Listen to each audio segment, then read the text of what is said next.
Thank you for attending today's webinar. My name is Charlie Mitchell, and I'm the Features Editor here at Call Center Helper, and I'm really excited to take you through today's webinar on the new thinking for contact center KPIs. I have two really great speakers for you today, and the first one is Katie Stabler. How are you doing today, Katie? I'm fantastic, thank you. Good to be here. Excellent. And for all of those who are just joining us, could you give us a little bit of insight about what you do within the call center and customer experience industries? Yeah, absolutely. I'm director and founder of Cultivate, which is a customer experience consultancy. I act as an advisory to organizations, including call centers, helping them to shape and deliver their customer experience strategy and their customer experience promise. Again, like most, very humble beginnings. I worked in contact centers as a store clerk, very customer facing roles, which I think, set the want to continue to focus in customer experience industries. And yeah, shameless plug, I have just co-authored the Customer Experience 2 book. For anybody who hasn't read that, it's worth a read. Excellent stuff. And yeah, really looking forward to your presentation today, Katie. As am I for our second speaker's presentation, who is Tiffany Milligan from TalkDesk. How are you doing today, Tiffany? I'm doing well, thank you. Excellent. And I don't know, for everybody again who's just joining us now, if you could give us a little bit of an introduction to TalkDesk and kind of your role within the company. Sure. TalkDesk is a cloud software provider for contact center solutions, ranging from contact handling to workforce management, some of the more intelligent AI kinds of things that we're working with, like Agent Assist, so on and so on. My role there is Director of Product Management for our platform area. I manage the reporting services as well as some others on the platform. Excellent. Yeah, and I think both kind of your kind of experience within kind of that area and Katie's also experience is going to make for a lot of really interesting discussions today.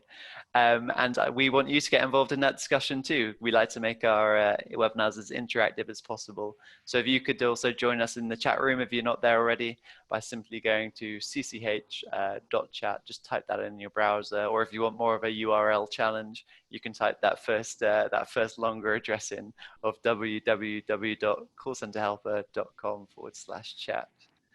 And once you're in the chat room, lots of extra benefits for you being there.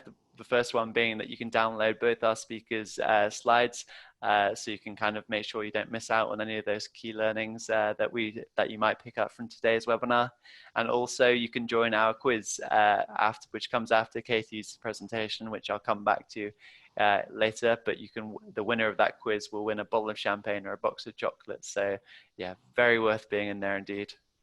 And what I like to do when I'm kind of playing an attendee role in these webinars is to put the webinar on one side of my screen and the chat room on the other, just so I can keep up to date with both and I make sure that I'm not missing out on any of that really great information.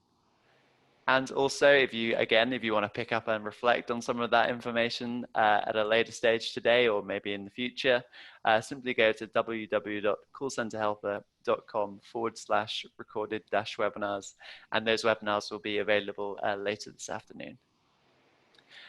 Also, again, we have a second bottle of champagne or a box of chocolates to give out, not just for the winner of our quiz, but for the best tip or best question that's put into our chat room during today's webinar. So yeah, just make sure you put a hashtag question for a question and hashtag tip for a tip before the bits of content that you put forward, and yeah, you might well be in a chance for winning that great prize. But for now, that's enough from me. It's time to listen to Katie's great presentation. So I'll pass the control over to you now. Thank you, Charlie. Right.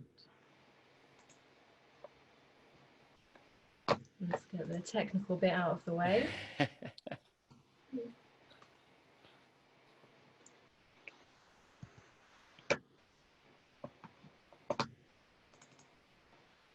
Excellent. Okay, hopefully you should all be able to see my screen now. Yeah, perfect. There we go, thank you. So yes, customer-focused KPIs are the future. So I spent 2 years working for Europe's second largest credit management company in a contact center. And this is where this ethos has been built from. So I'm going to talk you through why customer-focused KPIs are the future. So first of all, what is a KPI and why do we care? So key performance indicators give us an understanding of how our business truly operates. They measure our success, they measure our failures, they can reflect our business as a whole, or they can focus on specific departmental areas. Key KPIs are key to driving business success. But what if they drive you in the wrong direction? So KPIs can become toxic, and I'd be really interested to know what your thoughts and feelings are on these and whether or not you've experienced these toxic KPIs. So when would a KPI become toxic? Well, it may be when there is a contradiction between the actual performance of your business versus what the numbers are telling you. You may be mindlessly chasing numbers. So by this, I mean, why are you using KPIs? What are they for? Are you just looking at the number, but what is behind it? KPIs can also become toxic when they stop becoming indicators and they start becoming targets. So it's in the name, key performance indicator. It's not your target. So you have a target, and your key performance indicator is what is going to help you achieve that and tell you how close or how far away you are from that. And as example may be, you may have a target or a goal to improve your customer satisfaction ratings. And it's likely that a faster, more effective call may well lead to an improved customer satisfaction rating. But if you're so focused on the speed of managing this call to the point where actually, agent efficiency starts to dwindle and agents feel hurried and the pace is just all wrong, then you may succeed in getting a faster call, but you're not going to succeed in your overall goal of increasing customer satisfaction. So always be cautious, indicator, not a target. They also become toxic if they are not informing decision making. So this links back to mindlessly chasing numbers. But if you have 20 KPIs, but you're only using 2 of them to actually change anything in the business, then what are the other 18 doing? They have to be there for a reason. And they can also become toxic when they're imbalanced, which is something I will talk to you about in just a moment. But first, poll time. Excellent, thanks, Katie. I'm just going to launch a poll on for everybody just on that slide that you just showed there, and I want absolute honesty from everybody watching this. And it's multiple answers, so pick as many as are relevant to you. But if you could just let us know if your organization has fallen victim to any of the following toxic behaviors. And as Katie kind of briefly went through there, those options are having contradictions between actual performance and your number, chasing numbers without really knowing why, using KPIs as targets and not indicators, tracking KPIs that don't form in decision making, and having a set of KPIs that are in balance. So I think this will be really interesting to find out here everybody's responses. Let's give everybody a couple more moments to fill that in. And I will end the polling and share the results with everyone. And as you can see, there is a lot of these mistakes are very common, and it's great that everybody was so honest with sharing that with us. As we can see, the most common mistake there was using KPIs as targets and not indicators, which 56% of the contact centers surveys did, which I think is very interesting. Also, chasing numbers without really knowing why and tracking KPIs that don't inform decision making were also quite common. Katie, is there any surprise for you there? No, unfortunately not. It's history. It's been there, done that. It's a shame that it's still happening, but it is the nature of the beast when it comes down to people having objectives. Excellent. Yeah, I think that's a really interesting finding. So I'll pass back over to you now to let you carry on. Thank you.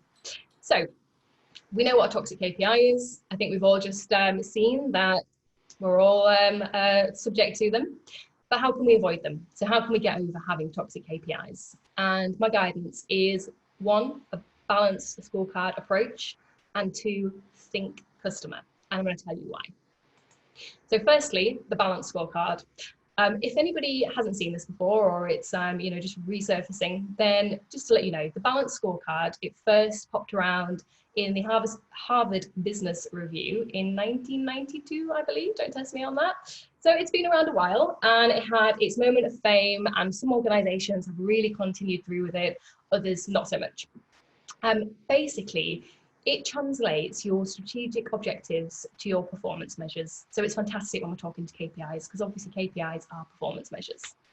And it complements what are traditionally the most common used KPIs. So financial KPIs are the most traditionally used and the most common. But the Balance Scorecard brings in measurements on customers, learning and growth, and internal processes to bring you a more rounded and a more holistic approach to performance measurement.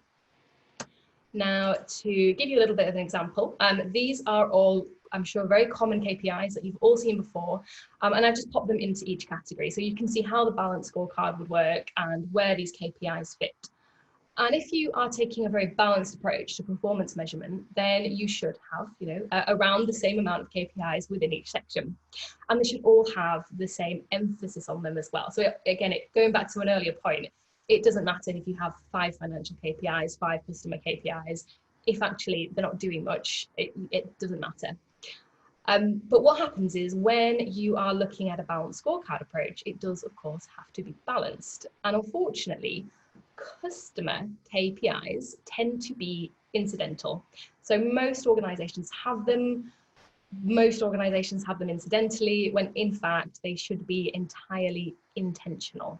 And here is why.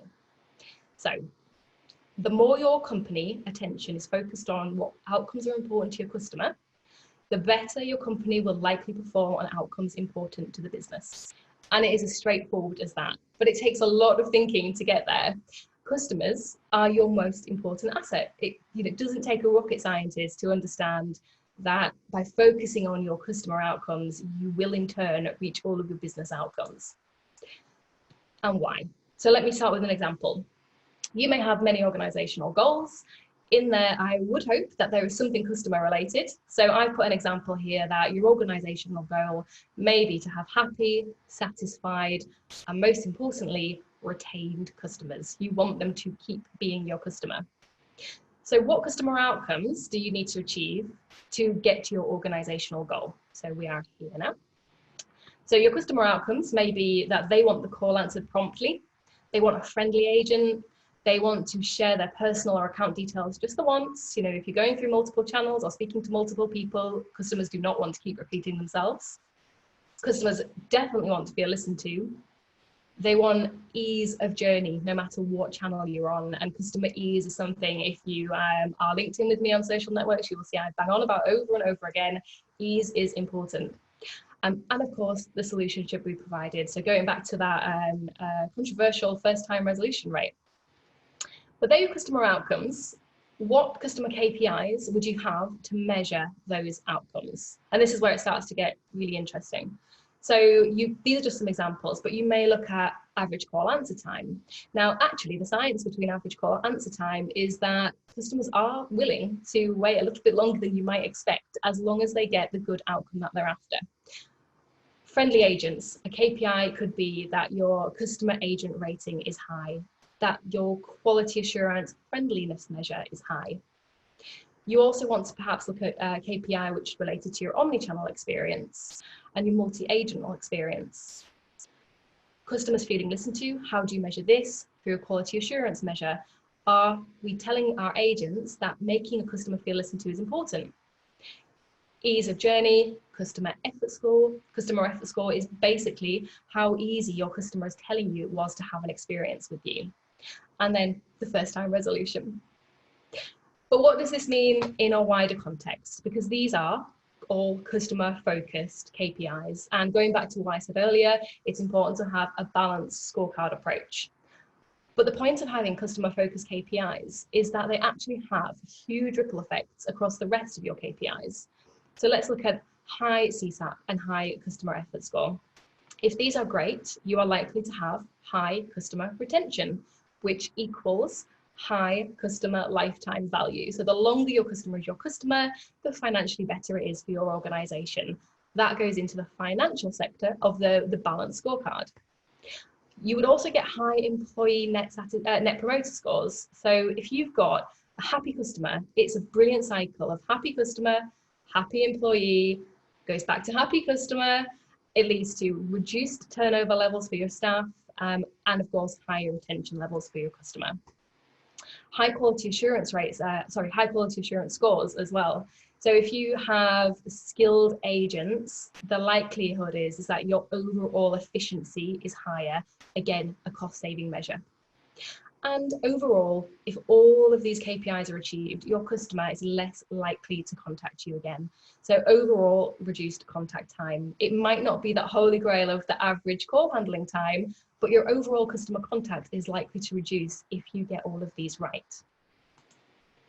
So a very simple guide that you can take away to look at your KPIs and understand if they are balanced is this.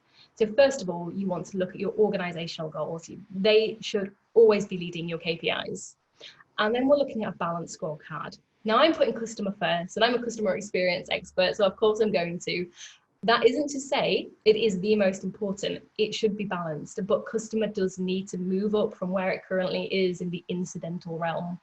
So you need to look at your KPIs relating to customer, relating to your internal processes, relating to your learning and development and innovation, and of course, relating to your financial KPIs.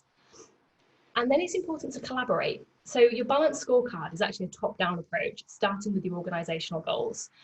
But everybody in your organization impacts your KPIs in some way. So you need to collaborate. You need to work with your teams, not in silos. Everybody needs to understand and value the KPIs and know what they're working towards. And then KPIs are not static. So you need to review them constantly. You need to work with them. You need to use them to develop your organization. You need to adapt them when they need adapting. And that is how you will grow. Now, if I had to recommend your absolute customer must-haves, it would be these. First-time resolution. So whoever doesn't like first-time resolution, talk to me. First-time resolution is key. Customer effort score is so important. Just think of yourself as a customer. How many times do you have experiences where the organization just doesn't make it easy? I had an experience with Bose recently where they had a brilliant warranty policy, but trying to access that warranty as a customer, absolute nightmare. Ease, ease, ease, make it easy. Channel hopping as well. So if you see one customer hopping through multiple channels, there's something wrong there. So why are they doing that? Why is there a need for them to go down different avenues? And of course, customer satisfaction score. Overall, you want your customer to be satisfied. So going back to what I said earlier, and if I had to leave you with anything, this would absolutely be it. The more your company's attention is focused on outcomes important to your customer, the better your company will be to perform on outcomes important to your business. And that is me. So if you'd like to find out more about myself or that discussion, then please feel free to contact me. And we also have an experience recovery workshop coming up in October. So if anybody would like to join us on that, please do. Excellent. Great. Thank you for that, Katie. Lots of really great stuff there. I'm just going to take over my screen so everybody can see that very quickly. And yep, here you go. Just in one or two words, everybody, if you could quickly write in the chat room, what did you like best about Katie's presentation? It's really great for, it would just be really great to hear your thoughts on that discussion, what we just had.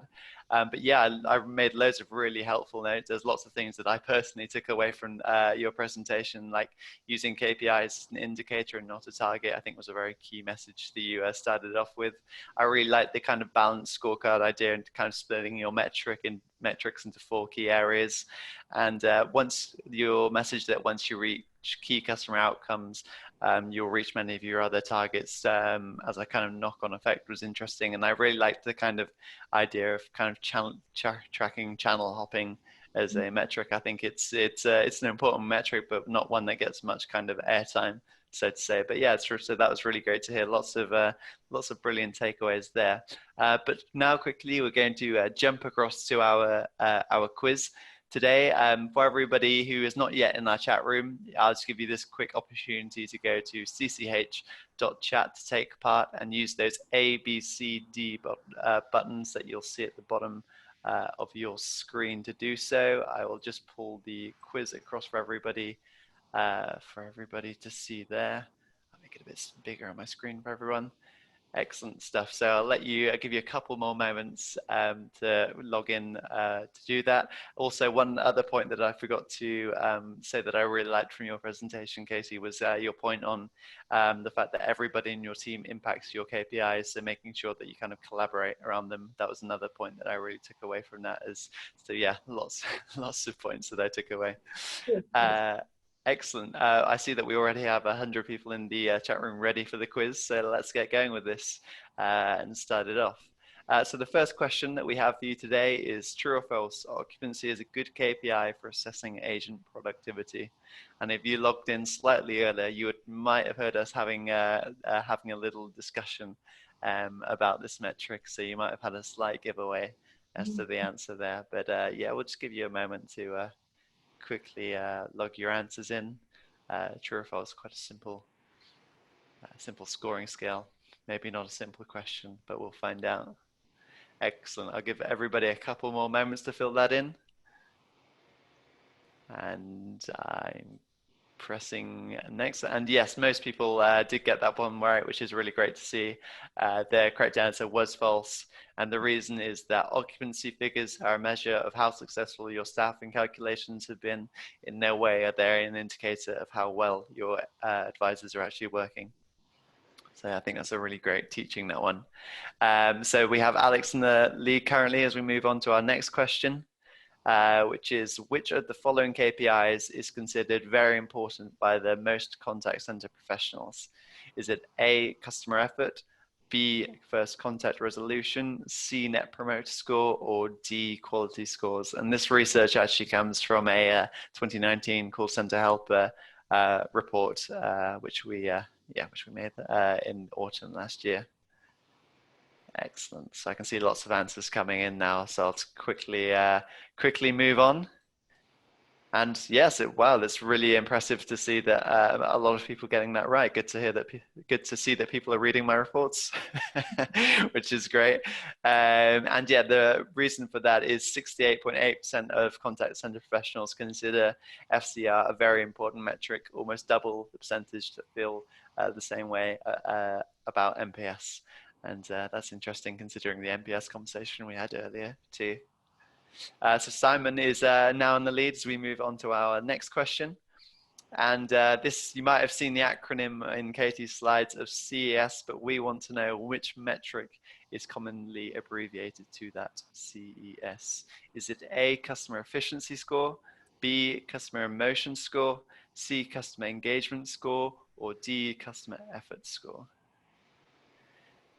I think this, yeah, all answers are quite similar, so this one might be tricky. But yeah, most people again getting that one right with D, customer effort score, which is great to see. And yes, the customer effort score derived from Harvard Business Review's, a well-known article, Stop Trying to Delight Your Customers, which revealed that when we lower effort, we can improve customer satisfaction. So Simon is still in the lead now. It's very close between Simon and Kelly there as we come into the last question, which is: which famous writer once says, if the metrics you are looking at aren't useful in optimizing your strategy, stop looking at them? Was it A, George Eliot, B, Leo Tolstoy, C, Mark Twain, and D, Oscar Wilde?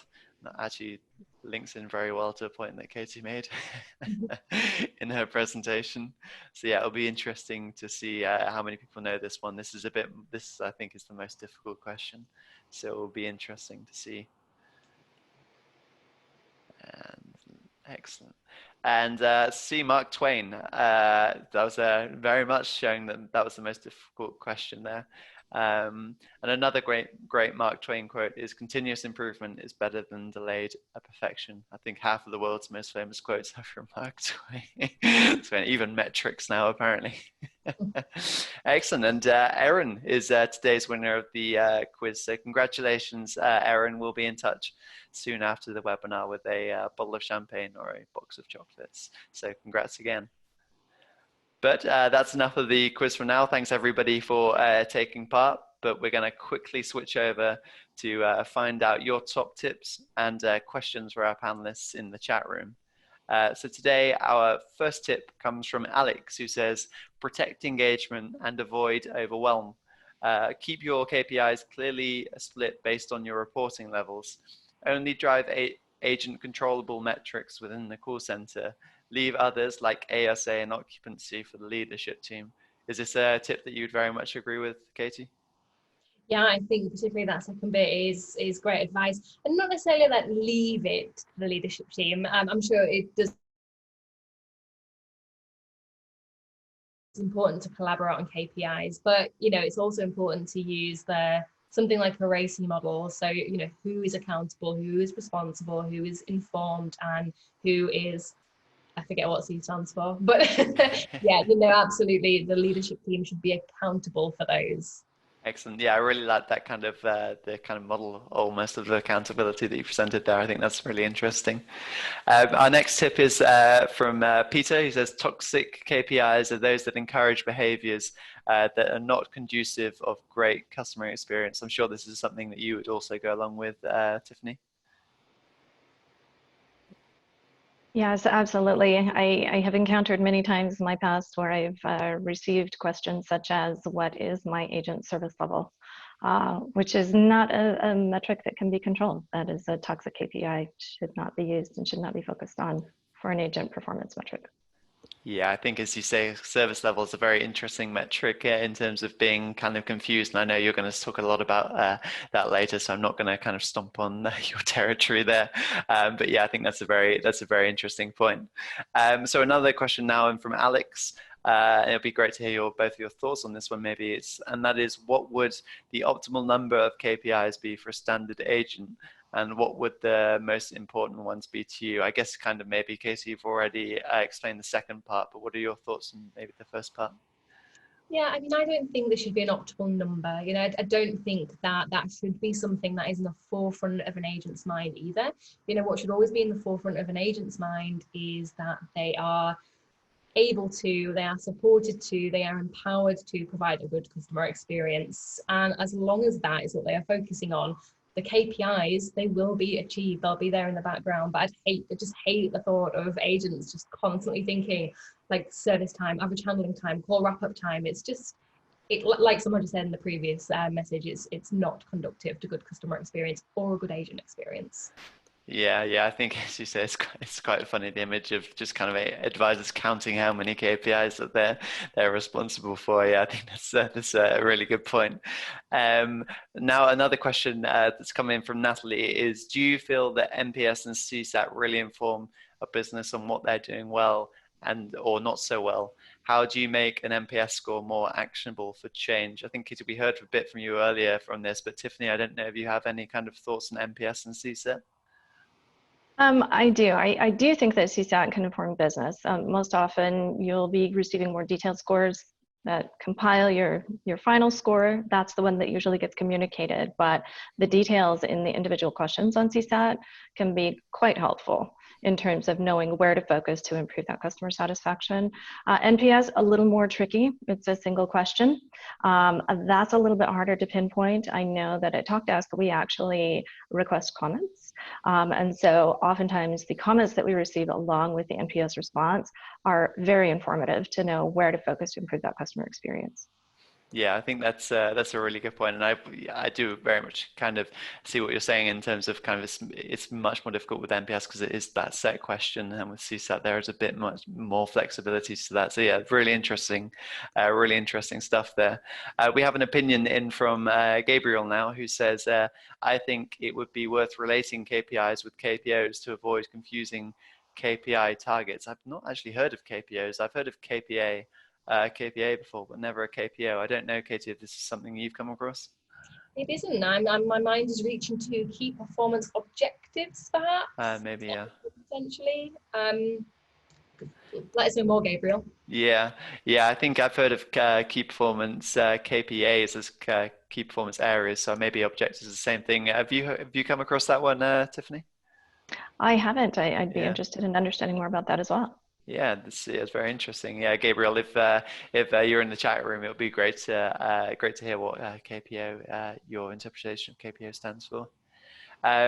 Yeah, so another question that we have now in is from Deborah, who says, how do you balance an operations KPIs with WFM KPIs.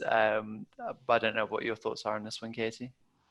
I might hand this one over to Tiffany because I don't know what WFM means.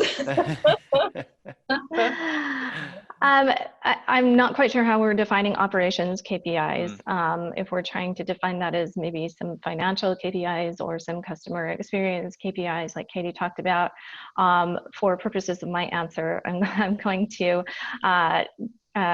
refer to them as the contact center operations, which is agent performance metrics, and what I refer to as Q metrics. The relationship between the two is very heavily linked. So with your WFM, I'll talk a little bit about this in the presentation I'll be doing today. Your WFM KPIs are meant to optimize your staffing, your planning, your hiring, and your scheduling.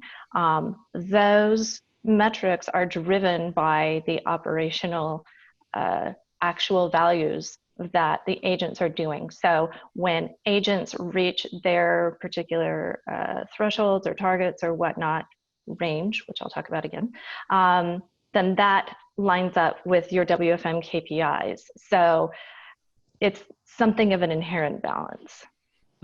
Yeah, I think there's lots of interesting points there. I think obviously, although kind of Deborah's maybe kind of split her KPIs very differently, as you say, I think there's lots of WFM KPIs that maybe the contact center team and advisors need kind of a knowledge of, especially maybe if you're putting it up on wall boards or dashboards, otherwise you'll just serve to kind of maybe confuse them. But obviously teaching advisors about metrics like adherence is very important. And taking them through some Power of One training is very, well, I mean, your WFM team, I'm sure, will thank you lots for that. But you made lots of references to your presentation that's about to come up, Tiffany. So I think now is probably the perfect point to hand over to you and let you share your presentation. All right.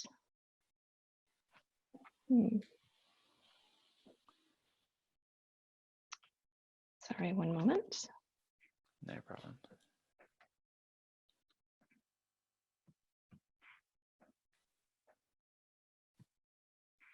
Here we are.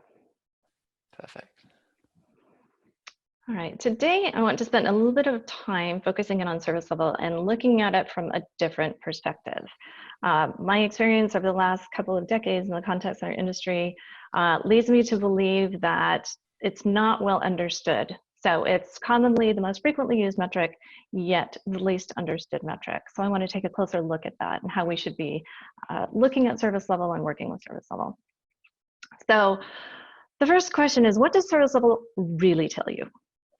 Most often, we're just interested in keeping that service level in the green, right? What I find is oftentimes we have agents who are very good at what they do. They get promoted to team lead. They're very good at being team lead. They get promoted to supervisor, but no one ever really tells them anything about what service level is, why we have it, anything other than just keep it in the green. So really what service level is telling you at a glance is, are you losing money? So you have an optimal range here for your service level, where if you have a service level that's too high, you're actually losing money. And that's where a lot of people go, oh, well, I hadn't thought about it. All of the things that I see is keep it above 80%, right? But if you're sitting at a pretty consistent 100% service level, you're overstaffed. You're paying your agents to watch YouTube videos or the latest viral video.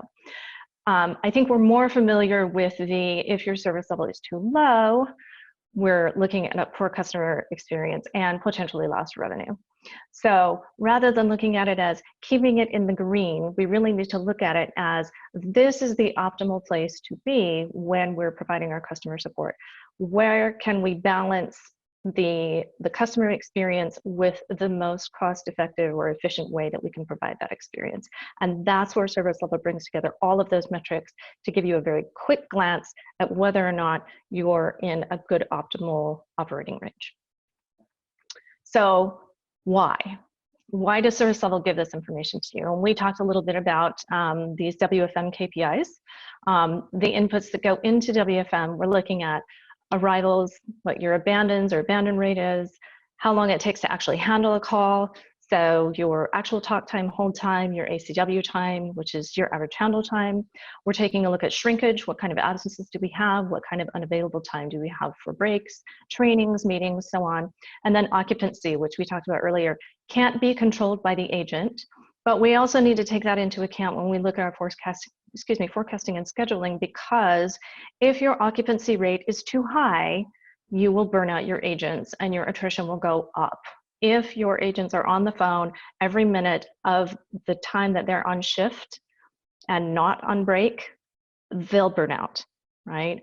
So having these metrics as the input into your forecasting and your scheduling shows up when we have variances in these metrics. It shows up in your service level. So if we think about it as a mathematical equation, we put all of these things into the WFM system, and we said we want our service level to be, and I will just use 80%, right? And so we have all of those things in. It comes back, it tells us, okay, get this many agents, have this many agents available during this period of time. Here's their schedule. And then what we find is if we do this and these numbers are correct or close to correct, our service level will be 80%. But as soon as we begin to see variance, shrinkage impacts the number of agents that you have on staff. If their average handle time is longer or shorter, it impacts this equation, and you'll begin to see that service level move. So that's why service level is this indicator. So what is the real service level goal? We always talk about service level goals. Well, what's your service level goal? Well, the real goal is to keep your service level in the optimal range. And by that, we're talking about the most cost-effective manner to provide the best customer service that you can. And that happens within a range. At some point, you're going to hit a point of diminishing returns, right? Where if you shave off just 2 more seconds off this AHT, well, restraining at gnats there, and that's not really worth it. So you do have an optimal range there to operate in. Now, if your variance, like you see here on the left, is quite large, you're having a very big swing in your service level over a period of time, and I'm not talking just intraday, I'm talking historically over time. If you're seeing a lot of variance, you're losing more money. If you're able to lower that variance, like we have here on the right, then you'll get closer and closer to being able to run that contact center most efficiently with the best results for your customer. So we're going to take a time out for a quick poll. Oh, sorry about that. I was on mute. Excellent stuff there, Tiffany. I'm just going to launch the poll that you were just introducing there. And that poll is, how did you set your service level targets? And I think we'll definitely see some interesting answers here. And so the 4 choices are using classic standards, such as kind of answering 80% of calls in 20 seconds, by comparing your targets to other contact centers in your sector, by researching customer behavior and abandon rates, or the final option is not sure. And I don't know, Tiffany, while everybody's putting their answers in, if you have any kind of expectations, what you might see here? I do, but I'll wait to share. Taking the very safe option there, but I can't blame you. Excellent stuff. So I'll just share the results with everybody there. And we have 47% by using classic standards, such as the 80-20, 13% by comparing targets to other contact centers in your sector, 22% by researching customer behavior and abandon rates, and 18% aren't sure, which I think is an interesting finding in itself. So yeah, I'll pass back over to you with those results, Tiffany, now. Thank you. I'm actually not surprised to see that first one as the primary case. Again, we have that situation where people start out as agents and work their way up through the contact center into management positions and so on, which, by the way, I think is brilliant. The contact center industry is probably the only one where you can actually start in as an agent and develop an entire career, not just in contact center, but also in contact center related areas. So software, for example, or coaching, or product management, all kinds of things that you can get into as a result of just starting as an agent in contact center. But oftentimes, like I mentioned before, we're not necessarily taking a look at why we're measuring what we're measuring. And that's really important. So here we go. First thing we need to do is we need to measure our service level correctly. So we understand that service level is very critical in terms of measuring whether or not we're operating within that window of efficiency, that optimal range there, which means money, right? And money is always a really sensitive topic. And it's especially sensitive when we're on a budget for how many agents that we can hire. And, you know, we get a lot of people who, again, may or may not understand the purpose of service level, what it really means. And so you'll see a lot of times people get incentivized on service level. You'll get your bonus if you keep your service level at X or above. I've seen BPO contracts written so that everything is based on keeping a particular service level. So of course, BPO has incentive to make that number look good. Everyone has incentive to make that number look good, which means that we find lots of variations on how people prefer to calculate service level. I find that this is the most accurate measure to do this, where you're taking a look at only those contacts that were answered within the wait time threshold. No abandons, no could have answered within, nothing like that. You either did or did not answer this within the wait time threshold, and you're taking that over your arrivals minus your short abandons.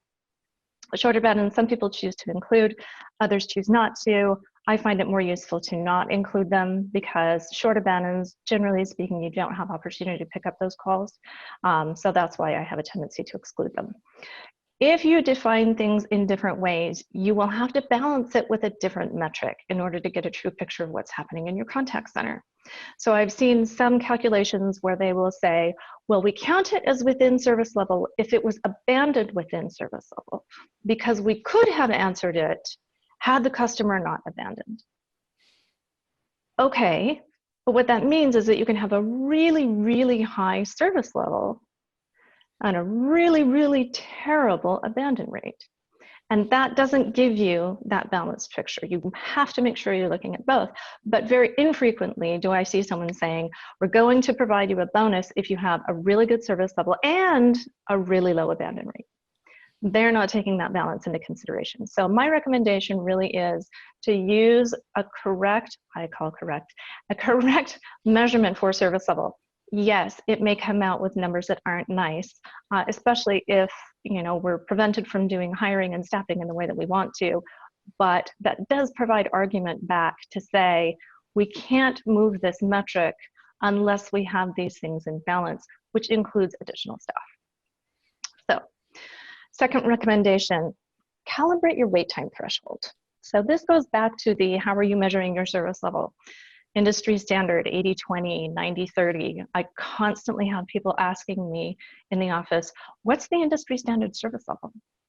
The answer is there isn't one.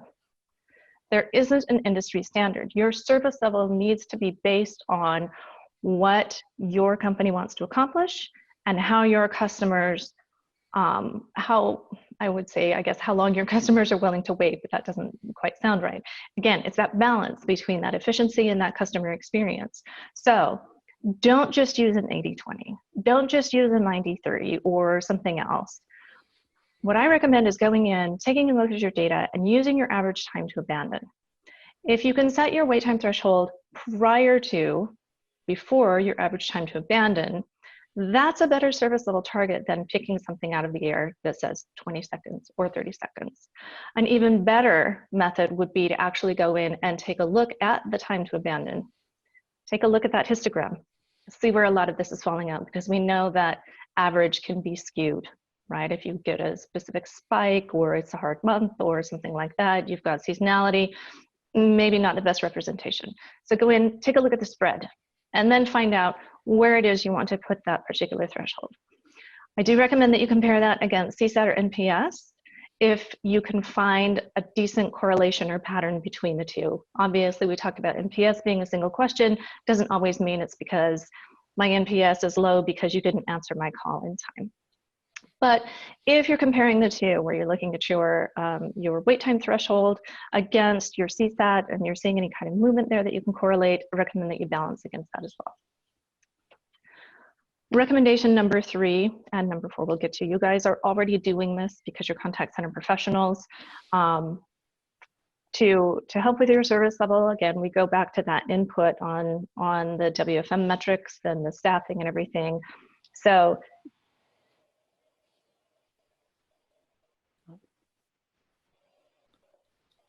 I think Tiffany's camera's. oh, am I back? There we go. Yeah, you're back. Sorry, Tiffany, to cut you off. I'm back. Apologies for that. So decrease your demand, which is your arriving contacts, your arriving volume. So the way that we do this is with self-service, right? We do self-service IVR. If you do omni-channel, chatbots are a great way to do that. I know when I worked at eBay for many, many years in their data and reporting area, going through on their website through the contact us page, they direct you through a whole bunch of different questions before they finally put you into a web form where actually it sends an email in. So self-service, don't even have to get to the queue. Next one, call deflection.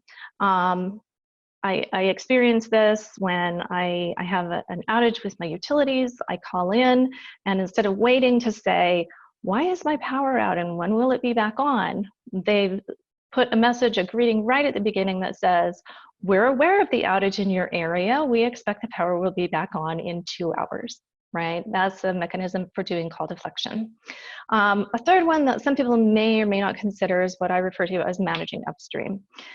What I mean by this is if you're noticing that you're getting a lot of transfers in from another area, so they're hitting your queue and you need to manage and staff for that, trace back why. Why are all of those calls being transferred? And maybe that team needs better training. Maybe the IVR options above are leading to a bad area. Those need to be rerouted to different specialties or something. So take a look at upstream and see if there's something that you can do to decrease the arrivals into your queue. Fourth, increase your supply, which of course is your agent hours. And this is where we all come into managing those agent metrics, right? These agent metrics here impact what's happening with those other metrics that are with the WFM system, those staffing and planning metrics. Manage your absenteeism as much as you possibly can.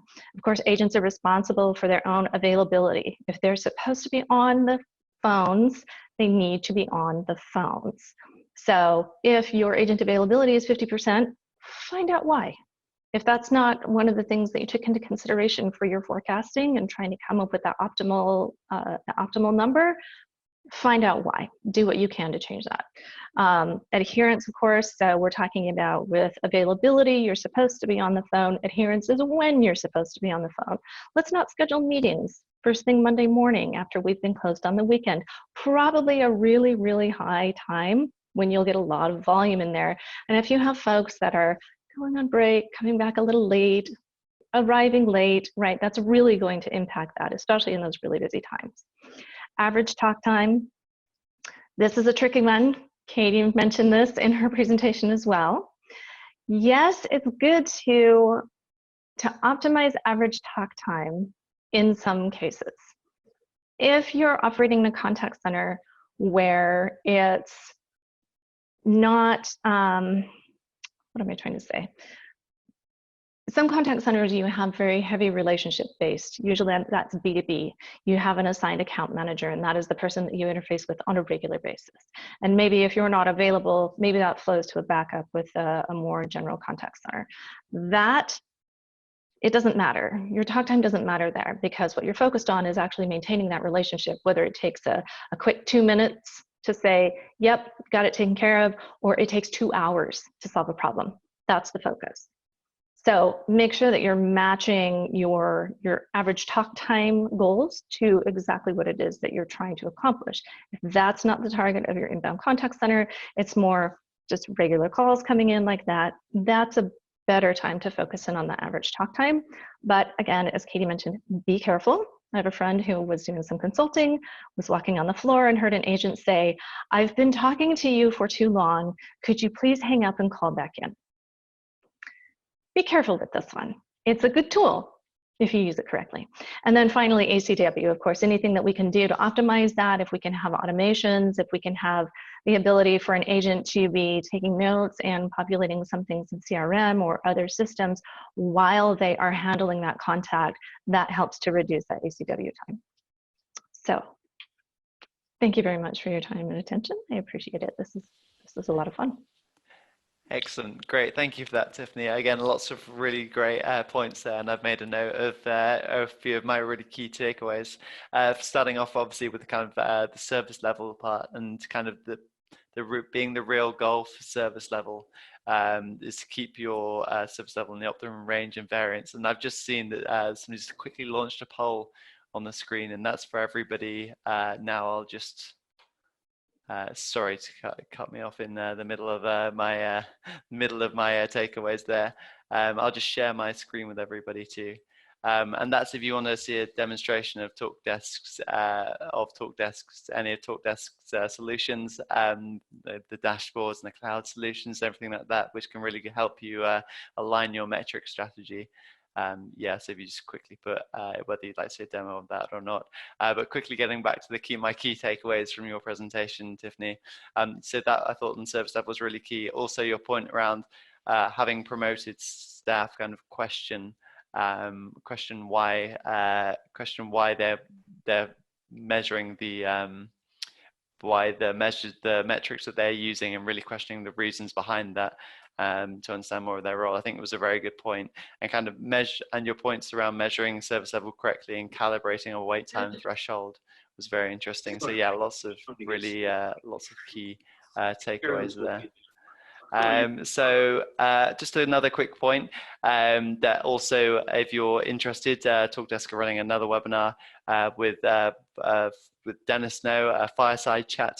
It is on building a model for CX greatness, and Dennis played a key role in kind of all Disney's CX strategy. So I think that'll be a very interesting one, and Beth will leave a link in the chat room if you're interested in registering for that. But back to this webinar, and we're now looking at some of the top tips and questions that were sent in during Tiffany's presentation. And a tip sent in from Alex was to engage staff in creating their own shift patterns, especially with work from home. Set some really simple guidelines around what the minimum requirements are, and as long as they're met, you'll have a better engaged and more loyal staff. I don't know what your thoughts are on this tip, Tiffany. I agree. I think we all know that we have fluctuations throughout the day or throughout certain periods of time during the week or month even. You can't always be chasing optimal service level at every minute of every day. And so being able to stay within that range that we talked about, this is perfect to be able to do that. And absolutely, it will engage your employees better and keep them more satisfied. Great tip. Excellent. Yeah, and I've just come across the next tip now. It's caught my eye, and that's from Gabriel, who's responding obviously to our discussion about what KPI stood for. And he did say that it did stand for, as Katie suggested, the key performance objective. And the KPI is not a target, but a KPO is. So I think that's just settled the debate from earlier. But we have a question in now from Lana, who says that with respect to Katie's point, that customers are willing to wait a bit longer if they receive a good outcome. What is a reasonable SLA?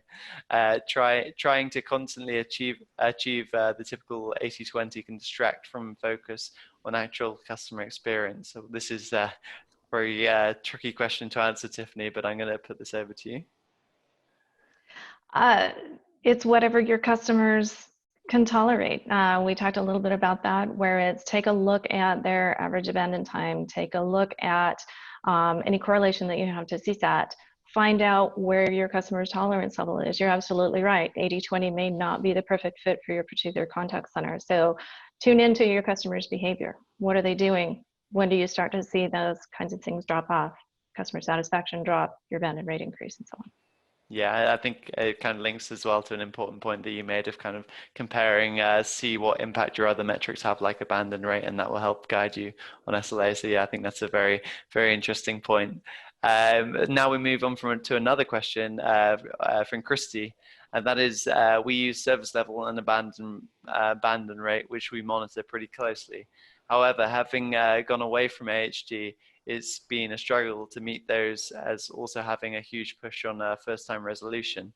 Our call center is small, less than 10 in the main queue, and if we have one person that take out our SL tanks, is service level a good measurement, or should it only be an indicator? Sorry for butchering that question, Christy.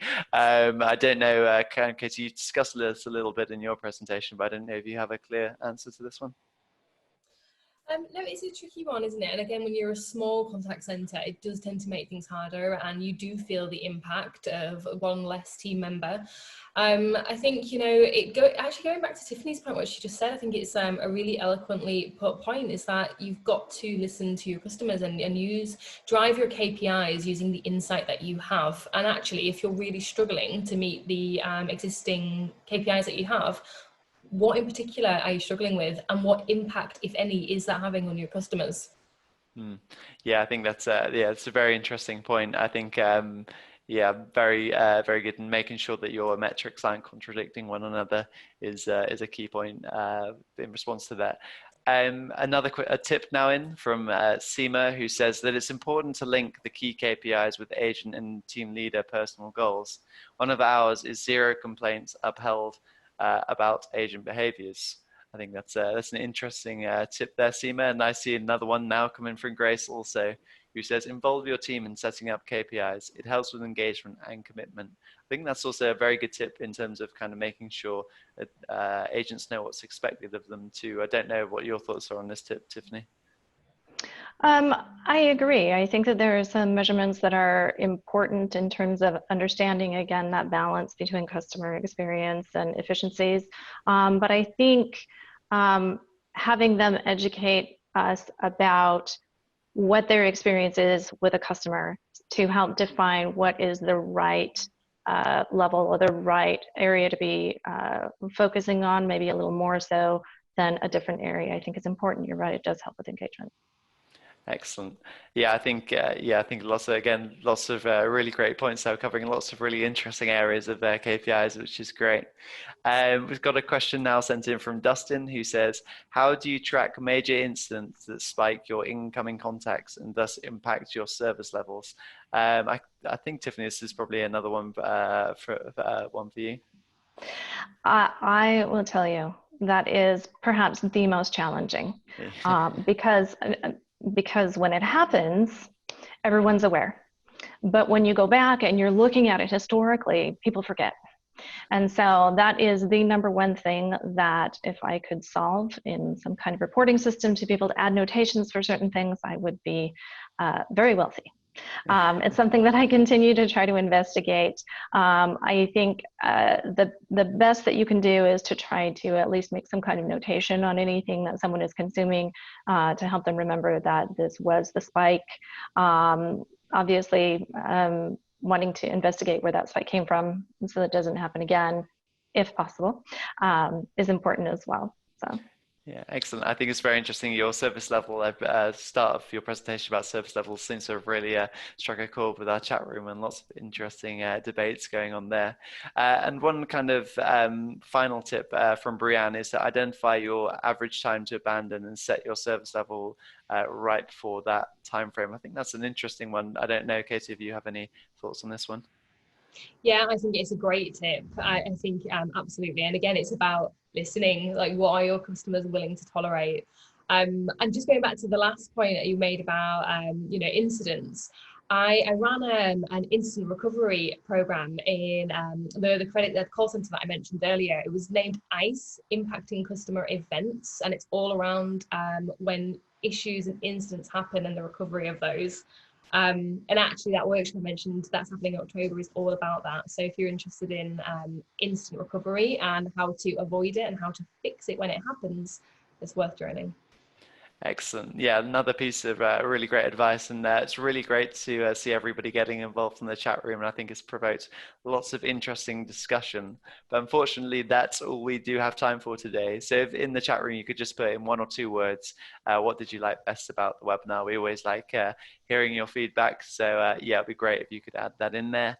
And we do have time for a winning tip. So a bottle of champagne or a box of chocolates goes to Jen today, who says to coach the behavior and not the metric. A very simple but very, I think, important and great tip there from Jen. So yeah, the congratulations, and the bottle of champagne or box of chocolate is yours. Again, on the theme of us liking feedback, if you could also complete the survey when you leave the webinar. Yeah, it's just 4 questions long, but again, we really appreciate your feedback. And also a quick reminder to you all that if you really want to catch up on any of today's key learnings from the webinar, just go to www.callcenter.helper.com/recorded-webinars, and that will be available from that hyperlink from this afternoon. Also, make sure you register for our other upcoming webinars in the series, and the link is at the bottom of your screen there. Simply www.callcenterhelper.com/webinars. But all that's left for me to do is to say thanks to both our speakers today. So thank you for joining us today, Katie. Thank you very much for having me. Excellent stuff. And thank you for also joining us as well, Tiffany. Thank you. It's a pleasure. Excellent. Great. And thanks to everybody for watching, and we'll be back next week. So we'll see you then. Bye.